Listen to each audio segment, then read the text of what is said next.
The rear end's back from powder coating. There was kind of some problems that didn't come out quite perfect, but still plenty good enough for me. It would be cool to have a little bit of color under the back of the car, so we got to go through getting this thing assembled. And there's quite a few parts that got to go in this thing.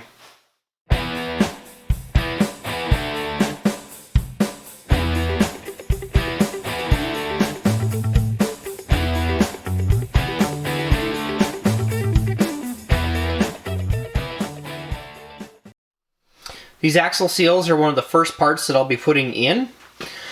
They actually need to be packed with wheel bearing grease in between these two layers of seals here, and that's to keep them lubricated. The seal is actually going to keep the gear oil at the center of the pumpkin instead of letting it run down the axle tubes on each side. This should help prevent oil starvation that I was having on the ring gear last year.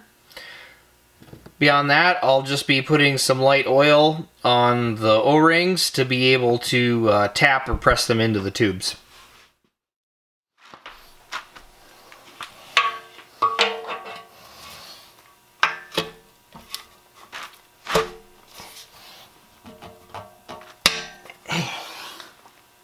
Cool.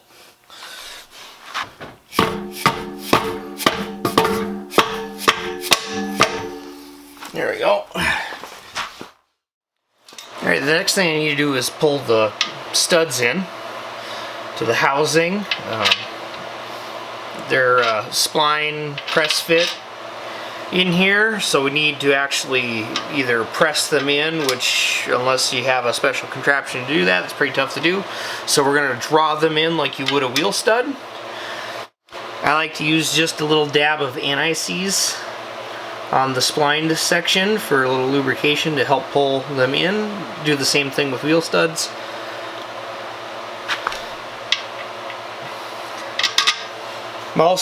They also have a flat on here that we'll need to clear. So I'm going to put a larger nut to be a spacer. And then I have two washers with some grease in between them. That'll help be our anti-friction surface.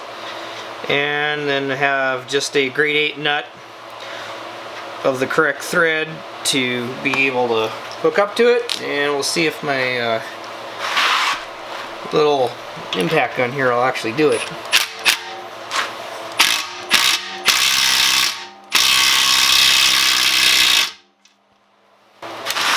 While it is making progress, I don't want to go all the way because it is just a 1/4 inch.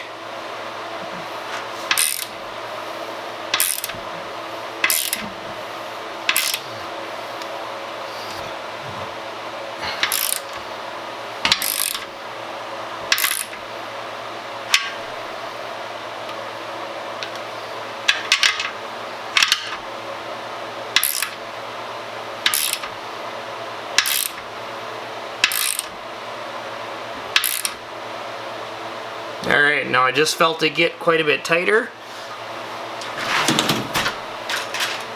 So I assume that it's all the way up.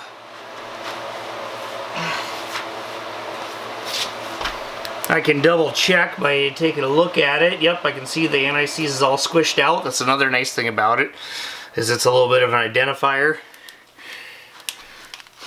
for when it gets bottomed out. So I can back this off.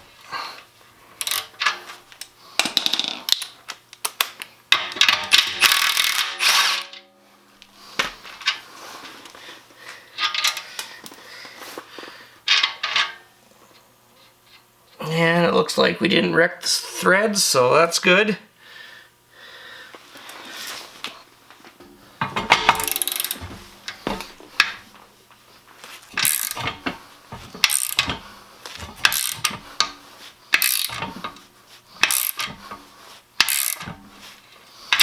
And I'm pretty sure we just stripped the nut out.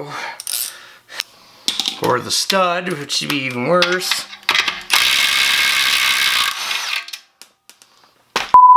The stud.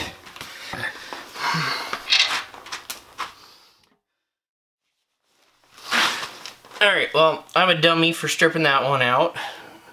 Went back and looked up the part number again. Need to chase these with the drill a little bit. I was only a few thou difference, but it made a difference with getting this one in. And then to further double my efforts, welded 2 nuts together. That'll give me more thread engagement. So that should take care of the rest of them for problems. And I'll have to wait a couple of days to get some more studs, so I can replace the one anyway. Alright, here's the total of my tool. Just a larger nut for spacer, 2 washers, and then 2 nuts. In this case, they're fine thread 3/8 that I just welded together with the TIG welder. Actually, I didn't even use any filler, just melted them together to make double the surface.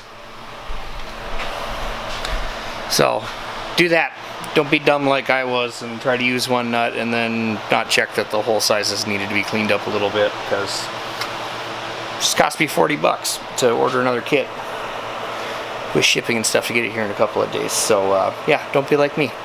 Be smart about this, not dumb, or it's going to cost money. Next, I need to pack the wheel bearings, get the rear ones installed for this hub, and then I can put the seals in.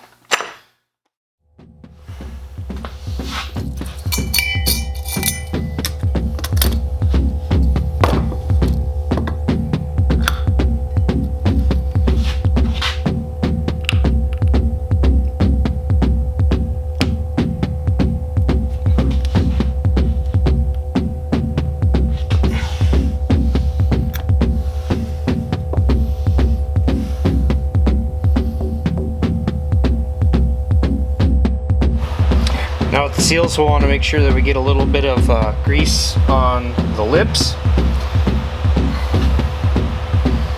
This is to make sure that it has lubrication, otherwise it might get hot and melt the seal.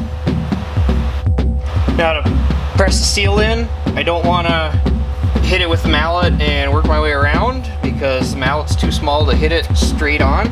I want to push the whole thing in at once. So I'm going to use this to spread the load out, and I can drive the whole thing in evenly.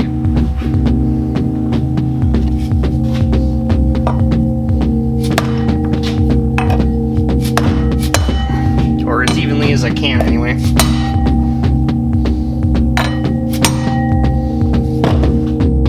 Now with the rears on and captured, I just need to grease the fronts or the outboard bearings and then slip them on the rear end. Oh.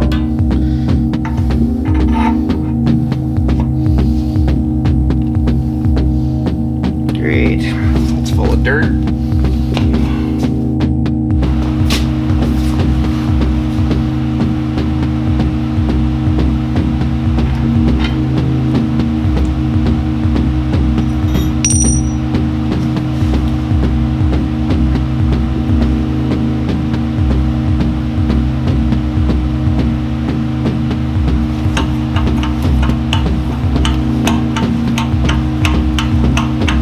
So I'm tightening it up until it's getting plenty of friction, because I'm trying to seat the bearings, and now it's getting a little bit more. But I mean, it's got quite a bit of drag here now, so I'm going to back it off just a little bit.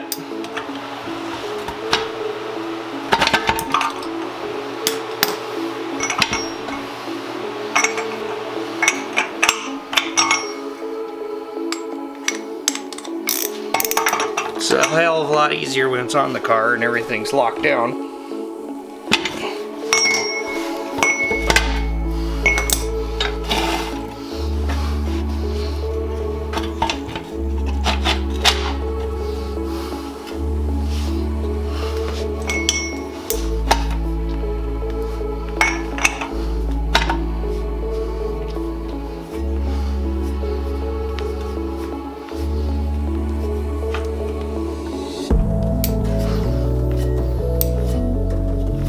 They're nice and free now. I'll go just a little bit back towards the snug, because there's definitely, you know, a good 1/16, 1/8 of a turn there before it even started engaging again. So let's look at where we've got our lock tabs at. Two of them are pretty close, so you just need just a slight little turn.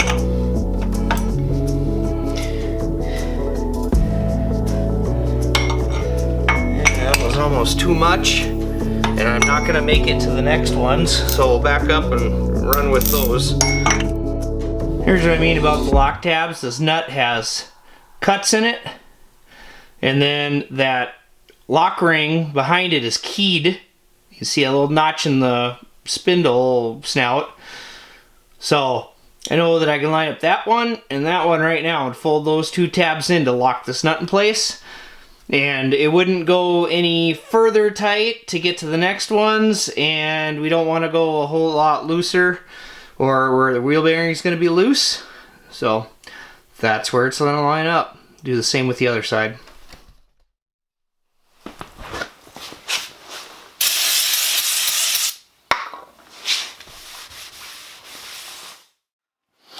As you can see, I ground the powder coat off where the mounting flanges are directly for the brake pads.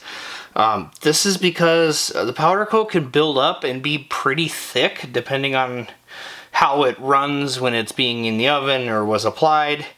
And that can create a problem because of its thickness where it's a spacing issue, but also because as it gets hot from the brake rotor and all that, it can get soft and then cause the bolts to come loose. So I ground that off just to make sure that's not going to be an issue. I also don't bother putting any Loctite on the bolts because, again, there's going to be so much heat right here. The even red Loctite's nearly not going to be of a benefit. What I do is I check them frequently, especially during, you know, the first like testing of the year.